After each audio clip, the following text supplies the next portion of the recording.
Hello and welcome back to OmniFoot TV. This is your host Omar speaking. This is my first long-form video in a very long time. Pardon me because I don't really have much in terms of production. My old setup is gone.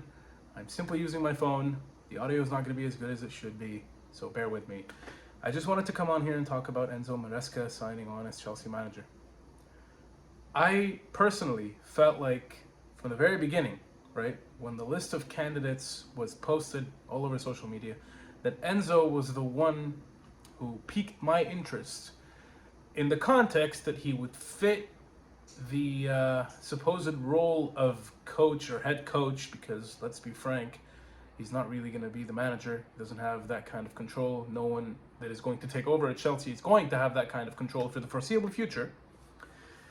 It seemed as though he was the only one who fit the description, who fit the bill, who supposedly ticked all the boxes in regards to the structure that our new owners have implemented. Now, in my humble opinion, these owners are either extremely delusional or they're ambitious and have this plan that we all can't see yet.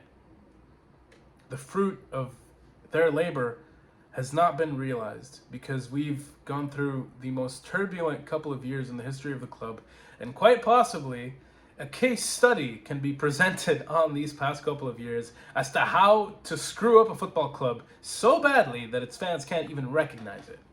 We've lost we've lost everything in regards to our identity as a club. Everything that made us Chelsea in regards to how we play, how we just everything. It's overwhelming. The more I think about it, the less words I can put together. So I'm going to try not to do that so I don't waste anyone's time. Enzo Maresca, to me, is obviously a manager who has potential. My opinion on Guardiola and his tactics aside, and the long-term effects that he has had on the game, which in my opinion, I'll talk about that later and I'll try not to digress. I think that Maresca will fit in with what the owners want, but it's more about whether or not he can deliver. This man has a very easily identifiable style of play.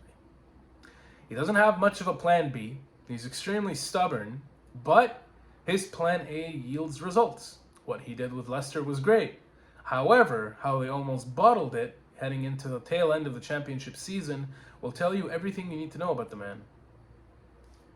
It seems as though what you see is what you get with him, but the potential is there. I like that it's there, but I don't like the idea that we have become potential merchants. We bring in regards to potential only. There's no pedigree. I want Enzo to do well. I believe that with what he has or what he will have at his disposal, everything should go smoothly. Very much so. He has no excuses to fail. He has no excuses to do worse than we've already done this past season. Let's be real. And I hope that he's as much of a sponge as he seems to be. Because from the list of candidates that were already lined up to possibly take over at the club, in my opinion, he's the only person who seems to be willing and able to just take on that pressure and adapt along with it. Now, I hope this challenges him enough. I hope he faces enough struggle to question his methods and really just evolve as a manager. I don't want him to be stagnant or static, because if he is, we're going to be in trouble. He will be sacked and that'll be the end of it. And the club won't pay much money either way if he does get sacked. If you have looked at the deal, you'll know.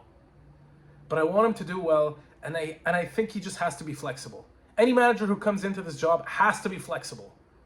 And that's all I have to say on that in that regard. I just wanted to, share some of my thoughts, see if I still had anything left in me. And because as a Chelsea fan, I'm dead inside. I think we all are. And we're all just hoping and praying and hoping and praying and hey, my life is flashing before my eyes the more I think about this. I really hope next season gets off to a proper start, because this past season has been the longest of my life. Please like if you've enjoyed this video, comment and let me know what you think. If you agree with anything I've had to say, if you disagree as well, I would like to be a part of some respectful discourse in the comment section. Perfectly fine with that. Stay tuned, subscribe to the channel, and I will see you all in the next video.